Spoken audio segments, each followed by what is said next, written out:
আসসালামু আলাইকুম। চলে আসলাম ঝিনেদা সেই সুস্বাদু পেঁয়াজু খেতে কাজলের ভাইয়ের কাজল মোড়ে। এসে দেখলাম পাশে একটি অত্যাধুনিক দোকান হয়েছে, একটি আমরা পরে দেখব। আপনারা ভিডিও না টেনে অবশ্যই শেষ পর্যন্ত সঙ্গে থাকবেন। চলুন আমরা সেই কাজল ভাইয়ের পেঁয়াজুর দোকানে যাই। এই কাজল ভাইয়ের নামেই এই মোড়টি নামকরণ হয়েছে।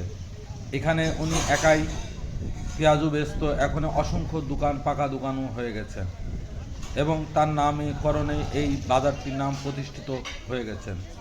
চলুন আমরা দেরি না করে পেঁয়াজু সিরিয়াল দিয়ে আসি, যেহেতু আজ শুক্রবার এখানে পেঁয়াজু সিরিয়াল পাওয়া খুবই কষ্টসাধ্যর একটি ব্যাপার।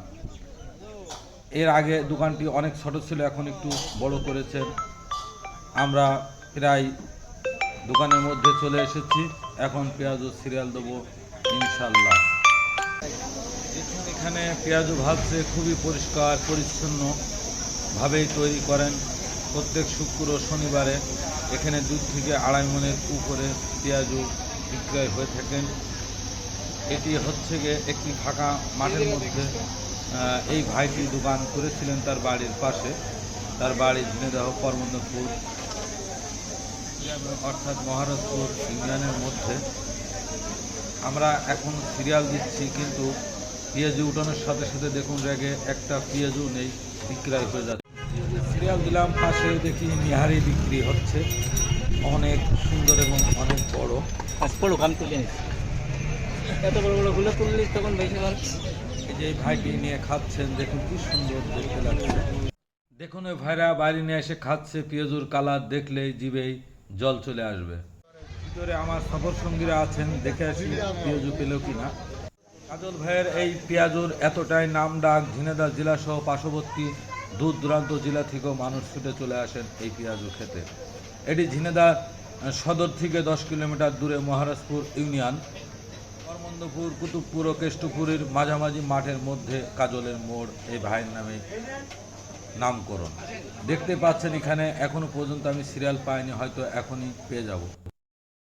আমার সফরসঙ্গীরা অনেক কষ্ট করে লাইনে দাঁড়িয়ে থাকার পরে শেষ পেঁয়াজু হাতে পেয়েছেন, কিন্তু ওখানে বসে খাওয়ার সুযোগ পায়নি, নিজেদের ইজি বাইকের মধ্যে বসেই খাচ্ছেন।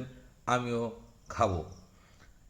আর আমি ভিডিওর প্রথমে যে জায়গাটি দেখেছিলাম, নতুন একটা দোকান হয়েছে, কিসের দোকান, সেখানে আমি আপনাদের নিয়ে যে এখনই দেখাবো কি বিক্রয় করছেন ওখানে। আকাশে বিদঘুটে কালো একটি মেঘ দেখতে পেলাম, মনে হচ্ছে পড়ে যাচ্ছে। এটা কাজল ভাইয়ের দোকানের সংলগ্ন পশ্চিম পাশে। চলুন আমরা ভিতরে গিয়ে দেখি কি বিক্রয় করছেন।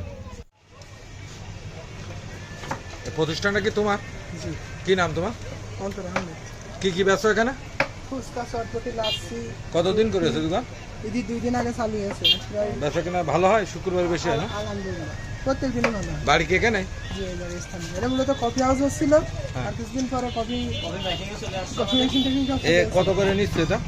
এটা 40 টাকা করে।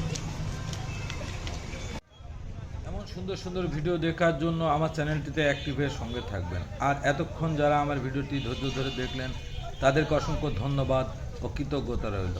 সেই সঙ্গে আপনাদের সকলের জন্য দোয়া ও শুভকামনা রইল। আমার জন্য দোয়া করবেন। সবাই ভালো থাকবেন, সুস্থ থাকবেন। খুদা হাফেজ।